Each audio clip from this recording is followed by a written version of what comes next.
The National Investor's motto is, you can get information anywhere, but here you get knowledge.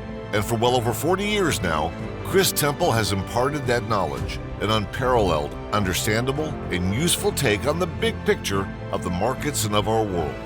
He has been out in front of what you see on the news every day on many themes. More, Chris has taken this macro knowledge and his unique analytical abilities to uncover unique investment opportunities. Often, he has guided his members to big winners in resources, biotech stocks, and more. His talents and connections often getting him into ground floor opportunities before they are discovered. Without further ado, here is Chris with today's topic. Greetings, folks. I'm Chris Temple, editor and publisher of the National Investor. And in just a couple of minutes, you're going to meet my old friend, Niko Cacos. He is the CEO and president of Argentina Lithium and Energy. You can find them on the Toronto Venture Exchange under the symbol LIT. Easy one to remember. And in the US, on the over-the-counter market, the symbol's a little different. It's Paul, Nancy, X-ray, Lima, Foxtrot. You see all that here on the screen. So you'll want to look them up. And likewise, as we have our discussion today over the company specifically, over Argentina and its lithium industry generally, which is really in the ascendance in the world, as far as the jurisdiction is concerned, he and or myself might be making what would be considered forward-looking statements. So here on the screen, first off, you'll see their slide from their corporate presentation, making you aware of that. And then here following that is our own from National Investor Publishing, which also adds the note that while Argentina Lithium and Energy is a recommendation of the National Investor Publishing, which comes to our paid subscribers because they pay me for the best advice and recommendations I can give them. Beyond that, Argentina Lithium has also paid the National Investor to do various media and copywriting and various public awareness work for them, of which this video is an example. So we want to get that all out of the way quickly before I bring Niko on. Beyond that, we're talking about lithium. Lithium is blown hot and cold over the last few years. There's times there's a frenzy over lithium stocks. There's times that they blow off for a while, which we've seen now since about midsummer in the markets. I don't care who you are, big company or small, the lithium stocks are on their heels as we're winding down in 2023. But one thing there is no doubt about, and that is that long-term, as is the case with virtually all commodities and metals to one extent or another, folks, lithium is in chronic structural undersupply. If the world is going to meet half or even less than half of everybody's stated goals on EV build out, storage for energy of other fashions, not even vehicles that also require lithium, etc., there's just not enough of it in the development stage in the world. So the question is where we're going to get it from. And of course, I'm always looking for opportunities for our subscribers as to what are the players that we want to look at. And in trying to determine that, we look at a variety of things that I'll be talking with Niko about. You want to look at management, where the location is, how good the project is, geologically, and all of the rest. But the trouble for investors is there's so many companies out there. It seems like, several years ago, everybody wanted to be a cannabis company because that was the hot thing. Recently, everybody's wanted to be a lithium company because that's been the hot thing. But we're going to separate the men from the boys as we go along, so to speak. And I think one of the ones that's going to be the survivor, and it's a great exploration story in a great jurisdiction, is Argentina Lithium and Energy. So without further ado, here on the screen now you see that President and CEO, Niko Cacos. Niko, welcome. Oh, thank you, Chris. Great to be back on your program. Well, I appreciate it, and there's a lot of high points that I want to go over as far as Argentina Lithium and Energy is concerned. The first one I alluded to just for a moment is management. A lot of people that have heard even recently about Argentina Lithium, which I'll just use that for short, is because of the news that came out recently that really put you guys into the next league and took you out of this ocean of small junior explorers. There's a lot of you out there, but now all of a sudden you're a serious player, and that's because Stellantis one of the big three. It amazes me, Niko, that some people still don't even know who Stellantis is, even with all of the press recently about the UAW strike against the quote big three. And wait, I thought it was Chrysler, not Stellantis, but Stellantis owns Chrysler and Jeep and a truckload of other companies the world over as far as automakers. And they decided that Argentina Lithium was worth a major investment for your local subsidiary company that owns your claims, which we're going to get to in Argentina. They're all exploration claims for lithium. But what was it in a nutshell that made Stellantis choose you guys recently in that region? Well, it's two aspects of it. That number one is, why did they approach us first? And they approached us because of who we are, our management team, like you alluded a little earlier. Argentina Lithium is managed by Grosso Group. Grosso Group is known in the exploration space, but in Argentina, we're really well known, really well respected group. We're considered pioneers in that country. We've have a long track record of success with managing other junior companies. We've made 4 other significant and major discoveries there. Some of them are in production, some are moving towards production. So it was that reputation when they came in looking to find who they're going to partner up with, who they're going to invest in. They approached us first. And I think I'm proud to be a part of the Grosso Group, proud, to be able to attract someone like that. Then the next stage, of course, now that they know who we were talking with them, they asked us, let's have a presentation on your project. So we presented our projects. They did extensive due diligence on our projects, the lithium triangle there. They could see the potential of how well located that they were. And it was ultimately the assets, these projects, that convinced them that there should be an investment in the magnitude of 90 million US equivalent into our company. And one of the cool things about that, just to put this into some perspective, so here you've got an automaker, which most of them have done to one extent or another. Battery makers have done this. They all have sense enough to know, even if governments and policymakers are very slow on this, in most cases, regrettably here in the US especially, they know that if they want to be part of the electric vehicle industry in years to come, they've got to have the raw materials to build these things. Yeah. I often use the quip that some of these people seem to think that electric vehicles are just magically produced from some magical extrusion machine, and they're going to be powered by fairy dust. It's not going to work that way, as we know. So I want to unpackage a few aspects of what you just said. First of all, getting back to management, and I had these slides on the screen while you were talking, but I want to put them up again because it's important, especially when you're dealing with a developing nation, which by some definitions Argentina still is. Yeah. You mentioned Joe Grosso, who I had the pleasure of meeting a few years back at the New Orleans Investment Conference. Wonderful, gracious guy, and his wife, and a lot of you were there with him over dinner one evening.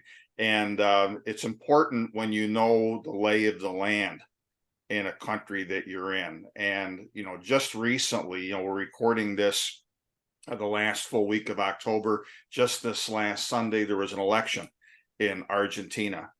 And there's going to be a runoff, I think follows what, in November, Niko? That is correct, November 19th. So as has been the case for a while now in Argentina, especially, you've got this, it's like a pendulum, swings back and forth. You've got a Peronist in there that follows the old social democracy, socialist, if you want to call it, type of model, which in the most recent past has led to 130% inflation in that country. And then it swings back to an outsider, quote, outsider conservative of some kind, Mr. Milei being the latest one example of that, who wants to dollarize Argentina's economy and pretty much gut a good part of the government. And so there'll be a runoff between the two candidates there. But what's important, and I want you to expound on this a little bit for the folks, because a lot of people, especially if they're average investors, not acclimated as usual course of things to an emerging nation like Argentina, they say, well, how safe is it, in there? Is it going to be mining is okay today and it's not okay tomorrow? Because we see that so many other places.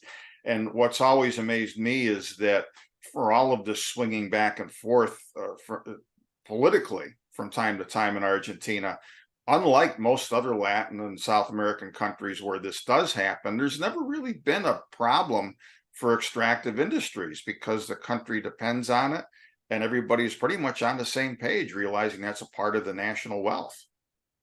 Absolutely correct. I mean, we've been active in Argentina as Grosso Group now for, actually, this marks our 30th year. So 3 decades, and I've been with Joe Grosso, who's the founder, obviously, and president of Grosso Group since day one. It was just the two of us that got things going. So we've seen over the last 3 decades, many governments come and go of all stripes, the left, right, populist, whatever, what have you.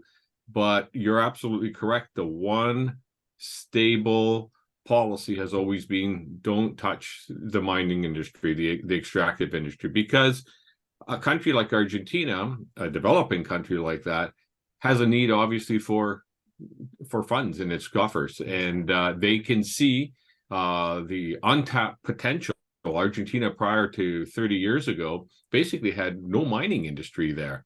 It was no man's land. So here you've got the 7th largest country in the world, and if it's going to reach a potential like its neighbor in Chile, there's a huge amount of wealth to be uncovered. That was really the main opportunity that attracted us and made us pioneers in that country.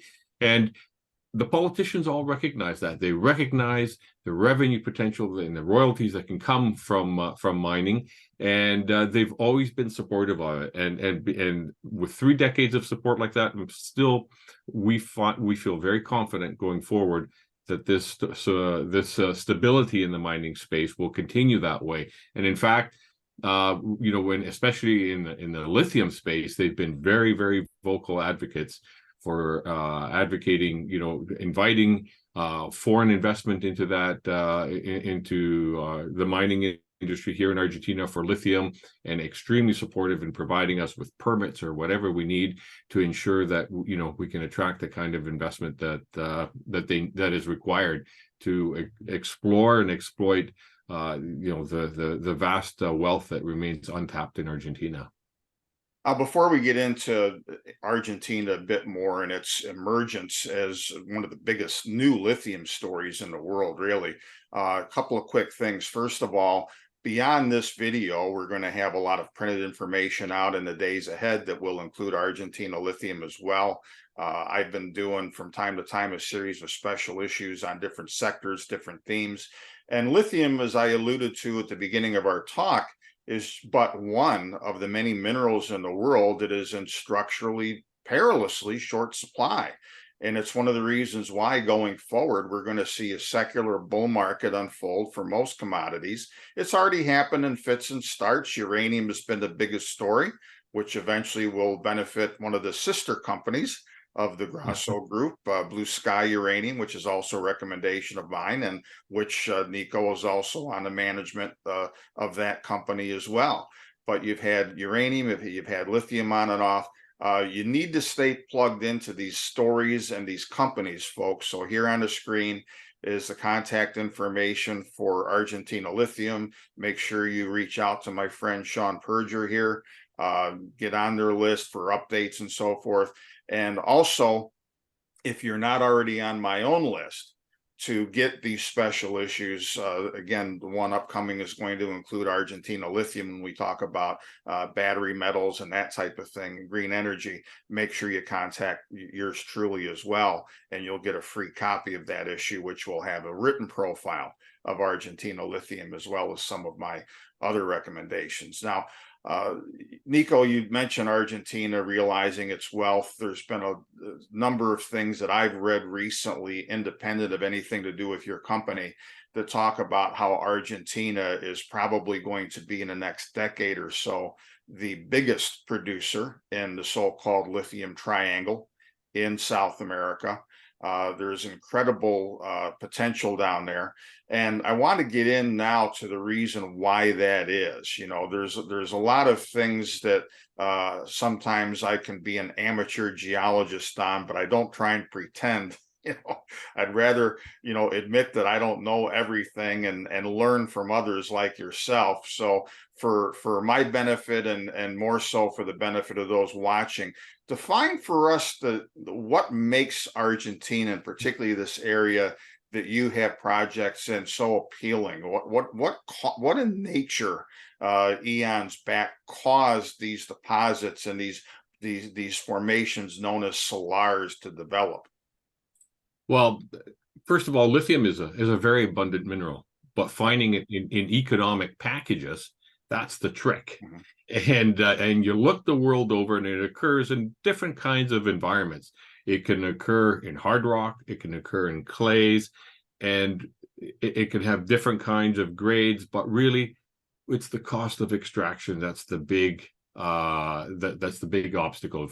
You need to look for lithium deposits that can be relatively quite cheaply extracted. And this is what we find in the lithium triangle. Now, the lithium triangle encompasses part of Bolivia, some of Chile, some of Argentina, in northwestern Argentina.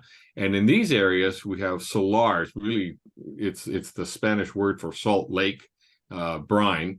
And lithium occurs in these areas, and it's very, very cheap to be able to extract the lithium from the brine. And especially now with the development of some new technologies known as direct lithium extraction techniques, they're able to bring down the cost of extraction to a fraction of what it used to be about before. I've seen projects ranging from $4,000 to $8,000 per ton of lithium, and so and when you can sell lithium, the lithium spot price now is $25,000 or $30,000 a ton. There's a healthy margin in there. So that's really what attracts it. It's two things, specifically with Argentina, is it's the country itself is relatively unexplored and undeveloped, and that reads loud and clear opportunity to make new discoveries. That's why we're there. And number two, because the lithium occurs in these salars, and the potential to extract the lithium is so low, the cost is so low, it makes it for one of the best places in the world in which to search and discover economic new lithium deposits. Now, as of the moment, at least, this of course may change if you were to find some other prospects, I'm sure, but you have 4 notable projects that Argentina Lithium owns in the country. Give us a lap through those, if you would, Niko, and Yep. where we need to, I'm going to put some slides up here too as you go through Sure. that from your presentation, but tell us what the attractiveness is, and maybe give us kind of a pecking order of what you're looking at most of all to take towards the rest of the way to hopefully a future development decision.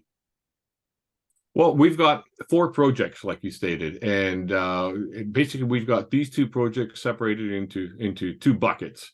2 of these projects are our first-year projects that we're working on now, they're our priority projects, and the other 2 projects, they're the secondary projects. What makes them primary projects? Well, we've got the Rincon West project and the Antofalla project. What makes these, the reason we've made these primary projects is because these projects are situated in excellent infrastructure regions. They're situated in salars where discoveries have already been made. And in the case of these 2, they're situated adjacent to where some very large companies have some very large deposits. Rincon, in the Rincon West project, for example, is situated adjacent to Rio Tinto's very large deposit there, which is going into production. Rio Tinto, by the way, paid $825 million to acquire their project just over a year ago. And our other primary project is the Antofalla Salar. That one, we own the northern portion of that salar, a large project. It's about 10,000 hectares, and it's adjacent to Albemarle, the world's 2nd largest lithium producer. So this is, and the grade of these projects are running at around running at around 300 to 400 milligrams per liter lithium, and these are the kind of grades and sections that are very, very similar to what we see like at Rio Tinto and the other neighbors in the area. So for us, these are our primary projects, they've been relatively de-risked, and as we're doing work now, we're finding that our initial thesis is paying out very nicely. It's playing out very nicely. So our other two projects, the Positos Niko, project, let me stop you there. Let me stop you there for a second, though. Sure. I want people to be able to have a perspective of this. So, with a lot of the results in the first two projects, you've had 300 to 400 milligrams per liter. You said. That's right. The Recon West is the only project for now that we've done drilling on, and on that one, we've had ranges of intercepts between 300 and 400 milligrams per liter over large intercepts, exactly like what's been published by Rio Tinto. On the other project, on Tafaya project, we're still waiting for the permits to come in, which should be coming in imminently, but we know that the project to the south, the Albemarle owned project right there, again, they're ranging in 300 to 400 milligrams per liter. We're confident that these salt aquifers extend onto our project, and when we begin drilling, I think that's going to be a very, very exciting program. Okay, and correct me if I'm wrong, but there are producing projects even in the United States where the grade is a quarter of that. Absolutely, and today with DLE technology, I understand there are projects around the world down to 50 or 60 milligrams per liter lithium that are economic. So I know that if anybody sees triple digits, they're happy. Yeah, for sure, for sure. Even though some projects, if you got the right economies of scale, you can do under 100. But the fact that you're looking at 3 and 4 down there, I think, is part of the explanation that I wanted to make clear to people as to why this is such an emergent country, an emergent part of a country in the whole global equation for lithium. Because in relative terms, and of course nothing's guaranteed until you develop it and start cashing checks, but in relative terms for explorers, this is like fishing in a bathtub. That's right. The potential is there, and it's obvious potential, and it's why a large multinational like Stellantis selected us, because they see the odds that they're going to be getting the lithium that they want. Well, certainly as we develop. Absolutely. All right. I'm sorry I interrupted you. Now you've got 2 other projects on the shelf. Tell us just a bit about those. Yeah, we've got 2 other projects, the Positos project and the Incahuasi project. Those are both in salars where there's been no major discovery yet made. We understand from some other work that's being done, the potential there is for lower grade lithium, around 100 to 150 milligrams per liter lithium. But both of these projects are enormous in size. They're over 25,000 hectares apiece. And the reason we've made the second tier is because technology in the DLE, which I alluded to a little earlier, is now being developed at an accelerated pace. And in a few years' time, these mid-grade 300 to 400 milligram per liter projects are even now very hard to come by. And as the DLE technology continues to improve, everybody's going to turn into looking at lower grade, larger deposits, and we're ready to go with these. We've got these on the back burner that are going to kick in a couple of years from now. Now, before we wind down, Niko, I want, again, for the benefit of people who aren't really versed in this, to explain this recovery process and this DLE. In the U.S., in the state of Nevada, there has been controversy over a couple of potential projects, even though General Motors invested in one of them, Thacker Pass. And the reason for that controversy is people can look at, I think, is it the Silver Peak mine? Is that the name of it that Albemarle has in Nevada? You got a 20 square mile strip mine. Yeah. Nobody wants to see that. Okay. No. So the reason why this is an important story, folks, in places like this and with this emerging technology is, and I want you to explain quickly, Niko, in the few minutes that we have, the DLE process. It's similar in a way to just, you put a hole in a well in the ground and you're pumping up material, separating the lithium and getting rid of it. You got a very, very small footprint, right? That's right. It's a very, very small footprint. Environmentally, it's very safe. In the past, in this part of the world, lithium triangle, there was focus only on really, really high grade lithium deposits, 800 milligrams or better. And the reason for that is because they used what's called evaporation technology. They'd have these big footprints of evaporation ponds. It would take years for them to evaporate, and you needed really like in Nevada that we just is right. And you needed yeah. high grade lithium because the recovery was so low. So you needed a lot of high grade in order to be able to get some lithium out of it. And it used up a lot of water, which is in this part of the world is very scarce and hard to come by. And it just made a lot of projects untenable. Now with this new technology, we can look at all kinds of projects, and the environmental impact here is extremely low. Number one, they use a fraction of the water that was used before, and number two, that water can be recycled in some of these technologies, so you're not using any more water. And three, you're able to extract the lithium. Like you said, you pump up the brine.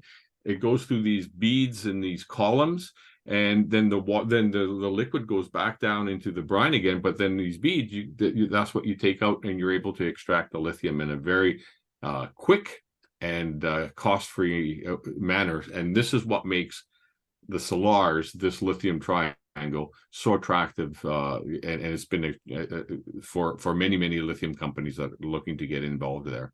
Well, clearly, you know, when you've got that small a footprint for something that we use or going to use ostensibly to try and make the planet a better place, it adds up and makes all sense in the world. Winding down, Niko, looking ahead to the next year or so, what mileposts you see? I know you just put out an announcement on the back of that investment by Stellantis that you're starting drilling again at Rincon West. That's right. Okay. Yes, we are starting drilling again at Rincon West, and now that we've got the funds, we are revamping our exploration plans. We're looking to accelerate our exploration plans as much as possible. As our permits come in, we're looking now to perhaps mobilize. Right now, we've been using one drill rig to do our work. We're looking now to bring in 2 or 3 drill rigs per project so that we can really accelerate and push these projects over the next couple of years towards the achieving a pre-feasibility study, at the end of which we'll be making a production decision. So we're looking to move very quickly. We're well cashed up, and then going forward from there, you know, we've got a great partner like Stellantis that's going to, as long as the results continue to pan out, they're going to be there for us to assist us with whatever capital costs we need going forward. So I look forward to a very fruitful relationship and with Stellantis, for them to get the lithium that they desire, and for us to get the returns to the shareholders that we desire to give.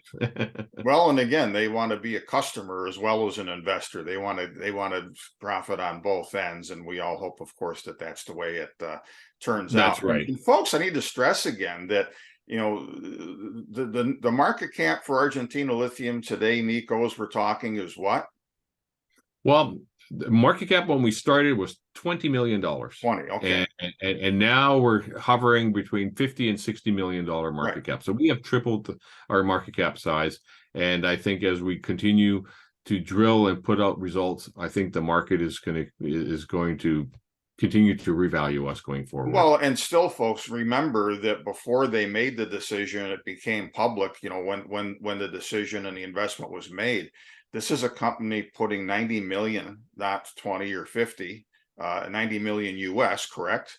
That's correct, yeah. Into a company for a fifth, essentially. Yep. Interest in the company. So you know how serious they are about this when you compare how they were looking at Argentina Lithium and Energy compared to the way the markets have, but that's the way the markets have been valuing, right or wrong, mostly wrong, in my opinion, a lot of junior exploration companies these days, that's for sure. Well, Niko, I appreciate the time we spent together. I'm excited for this news that came out. You know, this is one of the tiebreakers, folks, that we need to look at. Myself being an analyst and an advisor, and you being investors, There's lots of resource companies out there. And yes, we're going to have, I think, a bull market for many years to come in a lot of these materials, but I don't think it's necessarily going to be a rising tide lifts all boats situation, at least initially. And, you know, you've heard the saying before, follow the money. What is Stellantis looking at? What is General Motors looking at? What is the big battery makers from Korea? What are the governments funding? And that's where we've got to spend a disproportionate amount of our time. And congratulations again to you, Niko, to Joe, to everybody at Argentina Lithium and Energy for doing a good enough job to date that you made it onto Stellantis's radar, and now you're in that different league, so to speak. You're not one of the other ocean of lithium companies out there. Folks, quick reminder to, again, make sure that you keep up with Argentina Lithium and Energy. Here is the contact information again to do that. And last but not least, my own contact information. Make sure you follow me, that you're on my mailing list as well, so that when we come out with our written report on battery metals, in which you will see, among other things, a profile of Argentina Lithium, we want you to be able to have that as well. So, Niko, thanks much. I'll look forward to catching up with you again before too long. My pleasure, Chris. Thank you very much. Take care. For much more of the National Investor's cutting-edge content and actionable investment opportunities, make sure to subscribe to Chris's free content at nationalinvestor.com. And don't forget to like this video and subscribe to this channel too. Thanks for tuning in, and we'll see you next time.